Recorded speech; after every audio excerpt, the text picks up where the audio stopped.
Бүгдэнд нь амралтын өдрийн мэндийг хүргье. Тэгэхээр эх 7 хоногт хэдүүлээ ямар арилжааны төлөвлөгөө гаргах уу? Дээрээс нь ямар хослол ферүүцээр ямар оролтууд хийх талаар маркетинг өвөө бичлэгээр таад хүргэж байна. Тэгэхээр эх 7 хоногт бол 2 дахь өдөр доллар дээр PPI мэдээ те. За дээрээс нь 3 дахь өдөр CPI мэдээ болон газрын төсний мэдээ гарах юм байна. За 4 дахь өдөр бол доллар дээр мэдээж 7 хоног болгоны 4 дахь өдөр ажилгүйдлийн мэдээ гэж бол гардаг. Тэгээ эдгээр мэдээнүүдийн тайлбарыг та хэд маань манай Facebook хуудаснаас бас авах боломжтой шүү. Энэ мэдээнүүдийн тайлбаруудыг ерөнхийдөө ингээд шатараатаар оруулаад өгч байгаа ямар очтой мэдээ вэ гэдгийг. Тэгэхээр ерөнхийдөө арилжаачд бол 7 хоногийн бүтсэн өдөр юм уу нэгд өдрийн аль нэг өдөр нь эх 7 хоногт энэ 7 хоногт одоо ямар хөө арилжаанууд нээх вэ гэдэг төлөвлөгөөг бол ерөнхийд нь бол гаргадаг. Одоо ерөнхий чиглэлүүдийг бол гаргадаг. Тэгээд ямар мэдээнүүд эх 7 хоногт нь байна вэ гэдэг талаар бас мэдээний сайт руу орж байгаад бол ингээд хардаг байгаа. Тэгээд манай үнэгүй хичээлийн хамгийн ихний хичээл дээр бол одоо энэ мэдээг хаанаас харах уу гэдэг хичээл орсон шүү дээ. Тэгэхээр investment.com руу ороод ингээд эх 7 хоногийнхоо мэдээнүүдийг бүгдийн сайхан харчиж байгаарэ. За тэгээд BTD-ийн хувьд гэх юм бол манай хабын бас челленжийн хувьд гэх юм бол 7 сарын 17-ноос хойш орсон оролтуудын одоо юу байна? Нэг журналууд байна. Тэгээ энэ журнал дээр болохоор зэрэг харах юм бол 17-ноос 8 сарын 8-ны хүртэлх бараг сар гарны хугацаанд нийтдээ нэг 12 арилжаал нээсэн байна. Тэгээд арилжааны тоондоо биш чанартай байдаг. Тэгэхээр эдгээр арилжаануудаас 4-ийг нээсэл болсон байна. Бусдыг нь бол 8 арилжааг нь бол TP буюу ашигтай бол гарсан байна. Тэгээд TP-г тэмдэглэхдээ manually болон яг TP авсан гэдэг хоёроо бас ингээд тусдан салгаад өгчүүлэх амар байдаг. Окей, за тийм байна. Тэгээд эртлийн 7 хоногт бол BTD-ийн хувьд бол алтан дээр бол бид нар нэг бай арилжаа орж бол TP авсан. Энээс хойш бол арилжаанд оролцоогүй байна. 8 сарын 8 гэдэг чинь тийм 5 дахь өдөр 4 дахь өдөр лөө. За 4 дахь өдөр юм биш шүү. Тэгээ 5 дахьд бол арилжаа нэгээгүй байна. За тэгээд алтны хувьд гэх юм бол их сонин хөдөлгөөнтэй байгаа. Би бол өөрийнхөө хувьд бол энэ weekly zone-ы gap руу доошоо дахиад уналт орж ирэх болов гэсэн чинь ерөнхийдөө бол өсөлт үргэлжлээд яваад байгаа. Тэгээд яалтчгүй трендийг дагаад бол бай арилжаанд бол ороод явсан. Гэхдээ энэ 7 хоногийн эх 7 хоногийн хувьд гэх юм бол доошоо бас нэг иймэрхүү хөдөлгөөн орж ирэх магадлал ер нь бол байгаа. Ийм хөдөлгөөн орж ирэх магадлал бол байгаа. Яагаад гэвэл 4 цаг дээр бол алт маань бол бүтцээ бол эвдээгүй гэж үзнэ. Яагаад гэвэл одоо бидний хувьд major high буюу овын онлоор үзэх юм бол энэ орой маань бол авдчихж бол бүтэн бүтэц бол эвдэрх хэвээр. Тэгэхээр одоо бол энэ 4 цагийн order block хавцаанаас бол ханш маань ингэж байгаа нэг доошоо ингэж унж орж ирэх болов гэдэг таамагтай байна. Дээрэс нь бас нэг асуудал байгаа нь болохоор зэрэг Украин улс Орос руу бол пуужин харвсан ерөнхийдөө дайралтууд бол хийсэн. Тэгээд ихэнх зарим газар нутгуудыг бол эзлээд тэгээд Москва руу бол маш ойртсон 500 км-ийн зайд бол ойртсон. Тэгээ энэ маань бол нөгөө нэг маш аюулын тохио илэрхийлж байгаа. Яагаад вэ гэхээр зэрэг Украины одоо тухайн пуучин маань ерөнхийдөө нэг 500 км орчмын рейнжтэйгээр ингэж харуулт хийдэг. Тэгэнгүүт одоо Москватай ойртсон байгаа тэр хэмжээ нь тэр пуужингийнх нь одоо рейнжинд орсон гэсэн. Тэгэхээр хүсэх юм бол украинчууд хүсэх юм бол Москва руу пуужингаар харуулах хэмжээний ойрхон бол очсон байгаа гэсэн. Тэгэхээр энэ маань өөрөөр хэлэх юм бол Москва руу дайралт хийх юм бол мэдээж дэлхийн 3 дугаар дайны баг эхлэл болно. Тэгээд холбоотой улсуудын хил хаагдана. За Оросууд бол хариу цохилтыг өгнө. Ингээд ерөнхийдөө бол ийм нөхцөл байдал үүссэн байгаа. Тэгээ украинчуудын харвсан пууж нь бол Америк нэгдсэн улсын хөрөнгө оруулалтаар бол ингэж авсан пуужин гэж байгаа. Тэгэхээр Америкчуудын өгсөн пуужин ч илүү ямар ч сан Америкчуудтай холбоотой пуужин. Тэгээд харах уу яах уу гэдэг дээр бол хилцээд Америкчууд за эсэгтэй бол байж гисэн хариу өгсөн гэсэн. Гэхдээ ер нь бол нэлээд Москватай ойртож очсон энэ асуудал нь бол дэлхийн 3 дугаар дайныг эхлүүлэх юм магадaltaй гэж хүмүүс үзээд байгаа. Тэгэхээр хэрвээ магадгүй украинчууд Орос руу пуужин харууллаа гэж үзэх юм бол алтны маань ханш бол мэдээж тэнгэр талиж өгөх байх гэж бодож байна. Тэгэхээр маш болгоомжтой арилжах хэрэгтэй. Болж өгвөл ерөнхийдөө нэг сэл арилжаа харчихгүй юм шиг дээшээ чиглэл рүү арилжах юм бол илүү аюулгүй байх болно гэсэн. Тэгэхээр миний хувьд бол яг нэлийн 4 цаг дээр ойртоод одоо энэ үндсэн орой руугаа бол ойртоод ирэх юм бол жижиг цаг дээр бүтцийг бол харж агаад тэгээд ганц нэг сэл оролтууд бол стоп лостой ороод шалгаж үзэж бол магадгүй түүнээс биш яг бүр свинг арилж амарлж бод ерөөсөй байхгүй. Тэгээ одоогийн хувьд ингээ харах юм бол алтны хувьд дандаа өсөлтийн трендтэй явж байгаа. Ерөнхийдөө ингээ явж байгаа. Тэгэхээр энэ магадгүй ингээ үргэлжлээд ингээд орж иж магадгүй. Тэгээд энэ нэг 2 цагийн орд блокнос ч юм уу доошоогоо иймэрдүү хөдөлгөөн орж ирэх юм бол харин ганц нэг сэл арилж авах хийж болно. Түүнээс биш ерөнхийдөө болвол суур шинжилгээгээ давхар харж үзсэн ч тэр техник шинжилгээгээ харсан ч тэр алтан дээр нэг сэл арилжаа хийгээд байхаар бас тийм тохиромжгүй цаг үе байгаа шүү. Тэгэхээр нэлээд боломжтой байгаараа. Тэгээ алтыг бол харж энэ хавцаа орж ирэх юм бол нэг 2440 хавцаа орж ирэх юм бол бүтцийг ажиглаж байгаа нэг сэл орж болж байна гэж үг. За хоёрдугаарт нөх юм бол pound card-ийн хослол байгаа. Pound card-ийн хослолыг бол би бодохдоо бол энэ weekly zone-оос бол ингээд rejection аваад дэшиг зүг татчихсан. Одоо дараагийн weekly zone weekly candle маань бол доошоо нэг жоохон унж орж ирээд тэгээд нэг хөвтөйхэн ингээд зүгээ хийгээд нэг өдөр дээр бас бүтцээ ингээд эвдчих юм бол ерөнхий ханшийн бол хөдөлгөөн бол нэг иймэрдүү орж ирэх болов уу гэж ерөнхийдөө бодож байна. Тэгэхээр энэ ханшийн маань нэгдсэн үн доошоогоо зүг татаад тэгээд буцаж дэшээ яваад хаагдаад зүгээ татах болов уу гэж бодож байна. Тэгээд энэ лаг бас унш сурна гэдэг нь нэлээд чухал зүйл байгаа. Тэгээд энэний хичээлийг бас сүүлд нь оруулнаа. Яг одоогийн хувьд бол шууд баа явахд бол бас эрсдэлтэй энэ daily-гийн gap zone-оос бол эргээд rejection тодорхой хэмжээнд бол авна. Тэгээд нэг энэ хавцаа ороод ирэх юм бол харин дэшгээ харж болж байна гэсэн үг. Ерөнхий трендийн дагуу орох хэрэгтэй. Тэгээд тренд маань өөрөө том цагаар бол дэшээ байгаа шүү дээ. Тэгэхээр та ерөнхийдөө 7 хоногийнхоо төлөв гаргахтаа бол ерөнхийдөө ингээд сайхан weekly candle-ыг харчвал нэлээд ойлгомжтой болно. Тэгээ энийг хинчгэл харсан бол ойлгомжтой аптрендтэй ингээд явж байгаа тийм.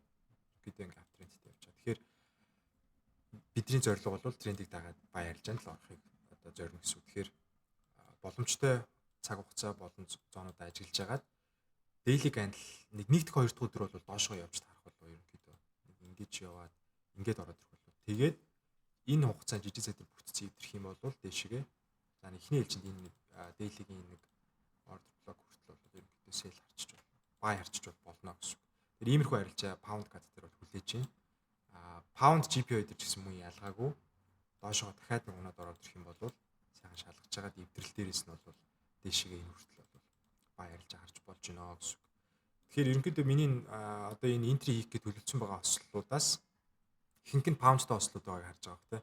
Тэгээ эдгээр хослууд ер нь бүгдээрээ л тодорхой хэмжээний жоохон уналтыг хийгээд дэшигээ buy арилжаанд орох ер нь төлөвлөлтөй байгаад байгаа. Би бол pound out болохоор зэрэг бас л ялгаагүй. Ерөнхийдөө weekly zone, weekly time frame бол uptrendтэй bullish явж байгаа. Тэгэхээр энэ discount zone гэдэг бол энэ зооны тухайн аншийн маань weekly time frame дээр хамгийн хямдралтай одоо үнэ гэсэн үг. Тэгэхээр мэдээж хямдхан дээрээс нь авах гэж зорино.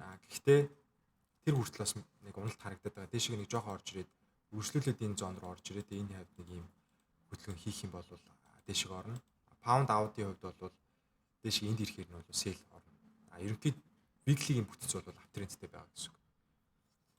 За pound USD бол харин бас их сонирхолтой байгаа шүү. Юу вэ гэхээр би pound USD баг ингээд үргэлжлүүлээд дэшиг өсөд гараад ирэх болов гэж бодож байна. Яагаад тэгэхээр за энд ингээд ямар ч зон бол эвдэрсэн те. Зон бол эвдэрсэн. За ерөнхийдөө major high гэх юм бол энэ дээр оршиж байгаа. За энийг эвдлэх юм бол ерөнхийдөө trend change хийсэн гэж үзнэ гэсэн үг. За тэгэнгүүт энэ хавьд нэг юм бас нэг юм зон байгаад байгаа. За энэ чинээс хэр дэмжлэг аваад тэгээ энэ gap-ыг бол нөхөлт хийцэн. Энэ gap-ыг бол нөхөлт хийцэн. Энэ gap-ыг бол нөхөлт хийцэн. Тэгээ дээшгээ энэ маань ерөнхийдөө баг ингээд эвлээд ороод ирэх болов уу гэж бодож байна. Тэгээ болж өгвөл миний хувьд бол pound USD-ээр buy харчмаар байна. Яагаад вэ гэхээр том цагаараа угаасаа uptrendтэй явж байгаа.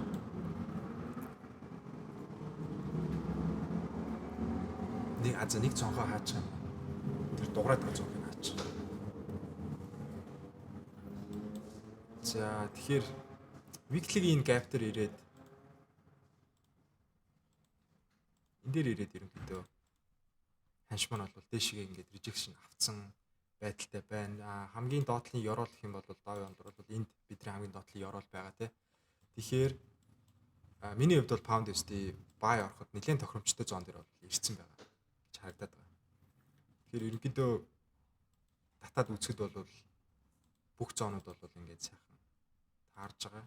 Гэхдээ энэчнээс бид нар шууд бас арилжаанд орж болохгүй. Яагаад гэвэл daily-гийн time frame өөрөө ингээд доошоо чиглэлтэй явж байгаа учраас бас шууд бая арилжаанд орно гэдэг нь жоохон эрсдэлтэй. Тэгэхээр 4 цаг дээр нэг жоохон ажиглалт хийх хэрэгтэй байна.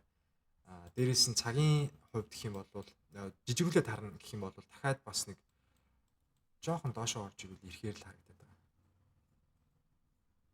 Жоохон доошоо орж ирвэл ирэхээр л харагдаад.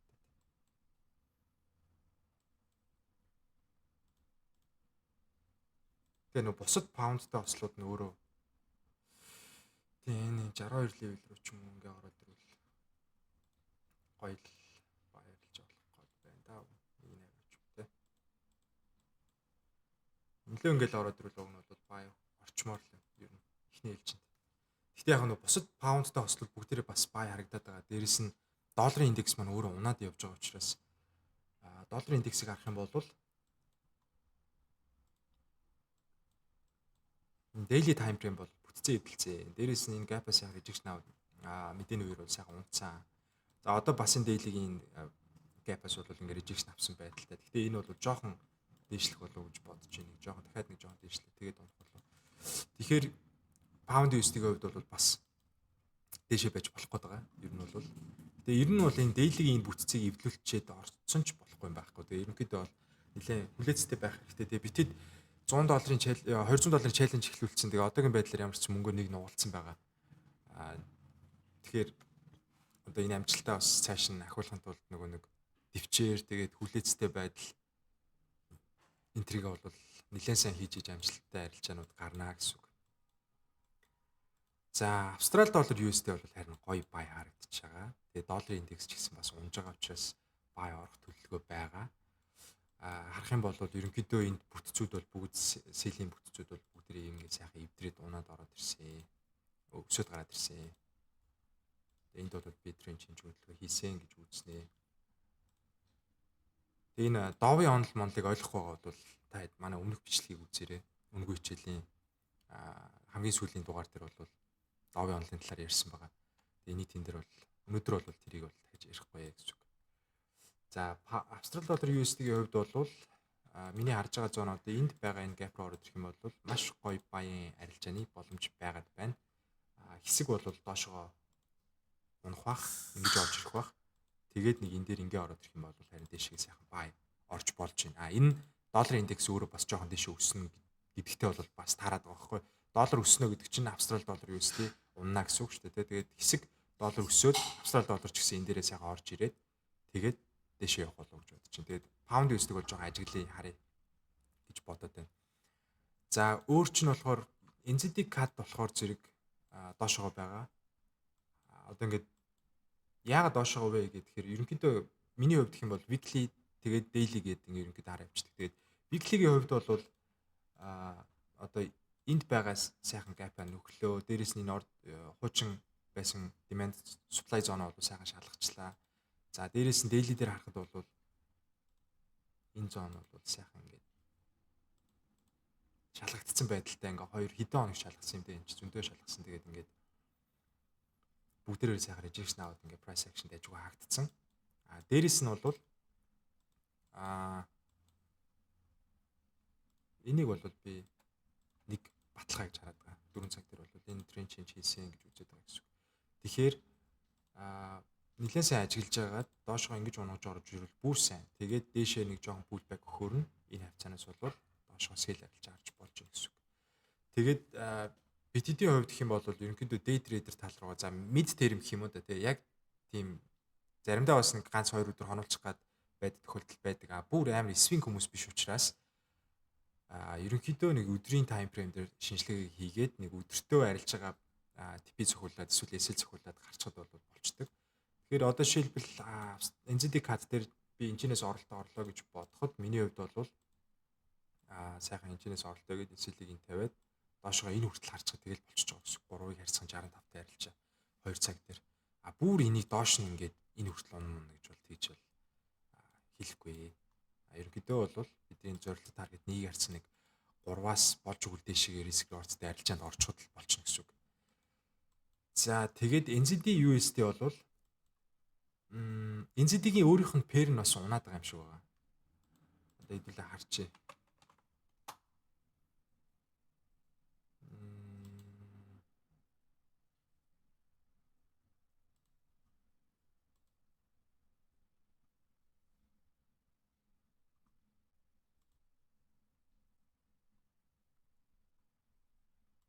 NZD.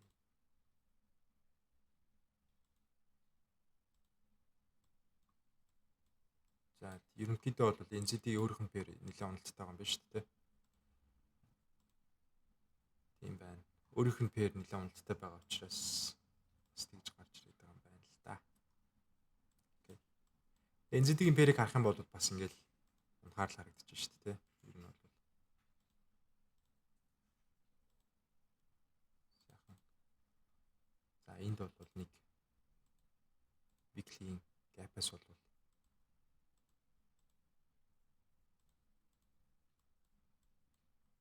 энэ gap төр бол сайхан rejection аваад үргэлжлүүлээд доошоо бол унахаар л харагдаж байна. Нэг жоох өсвөл ингээл босол дахиад унчиж магадгүй юм байна. Тэгэхээр NZD USD гэдэг хослол өөрөө доошоо заагаад байгаа. Тэгээ би USD ч нөөрөө бас доошоо байгаа. Тэгээ энэ дээр бас нэлээд боломжтой хандагдсан. Тэгээд яалтчгүй weekly-гийн одоо харж исэн зон дээр бол ирчихсэн. Дээрэс нь бол daily time frame сайхан rejection авцсан байдалтай байгаа. Гэхдээ 4 цаг дээр бол харах юм бас яг major low бол аваагүй. Энэ low-ыг бол аваагүй. Тэгэхээр миний хувьд бол NZD USD дахиад нэг жоохон хүлээж агаад боломжтой зураглал үүсгэх юм бол сэл арилжаанд орох гээд бас төлөвлөж байгаа.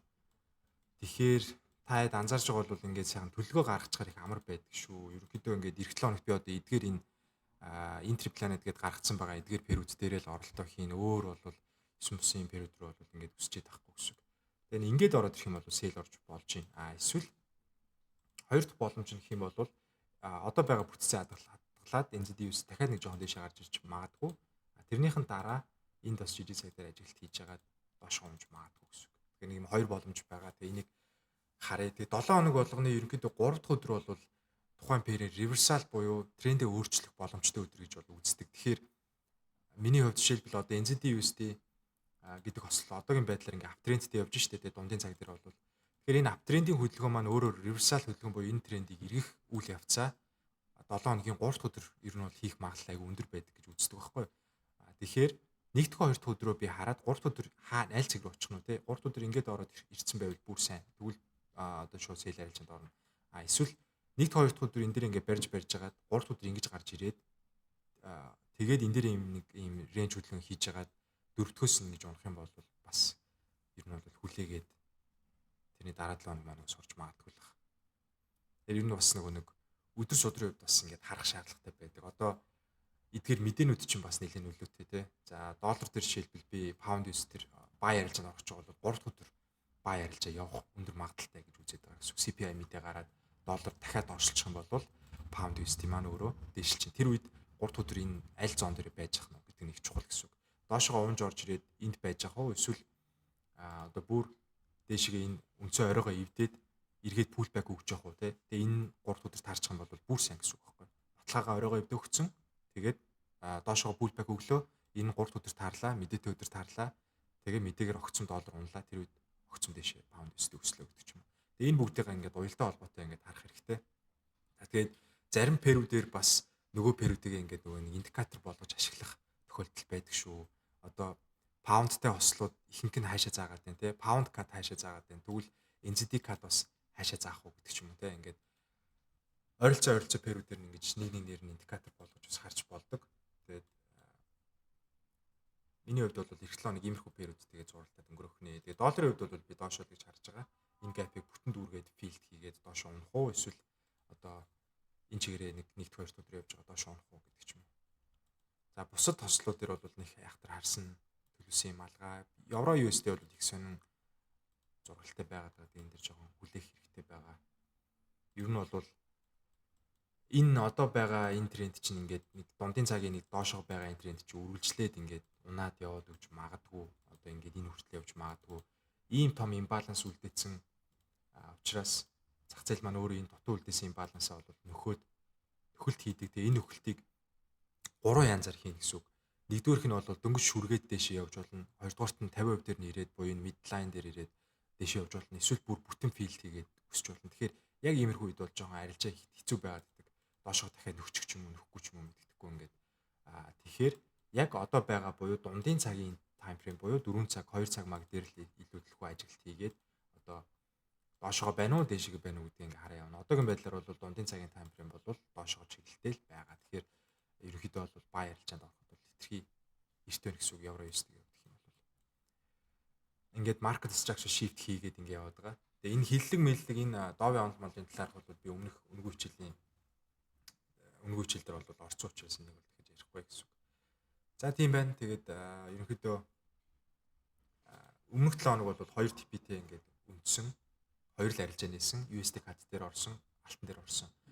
Энэ 7 хоногт бол бас нэлээд олон пэрүүд бол харагдаж байгаа. Тэгээ энэ чинээс бол сонгоод бас нэг 2 3-ыг нь л арилжаанд орох баг. Тэгээ арилжаа гэдэг бол угаасаа цаг үеэ хараад мэдрээд тэгээд яг тухайн үед ямар моментн дээр ямар дүр зураг хийж ийн вэ гэдгээс шалтгаалаад орохгүй гэдгийг бас шийддэг шүү. Тэгэхээр төвчээртэй байгаад олон арилжаа чанартай арилжаа сайн хийцгээгээрэй. Тэгээд эх 7 хоногийн маркет overview уулзъя. Бас дээрэс нь үнгүй хичээлүүдээс орно. Тэгээд сигнал бүрдэх юм бол бас public room руугаас оролтын ID-нуудад бас өгнө. Тэгээд Telegram группүүдэд дагаад, сошиал сувгуудаа сайн дагаад удахгүй игдэж байгаа контентуудаа бас цагаалт хөглөж аваарай манайхан. Тэгээд бүгдэнд амжилт хүсье.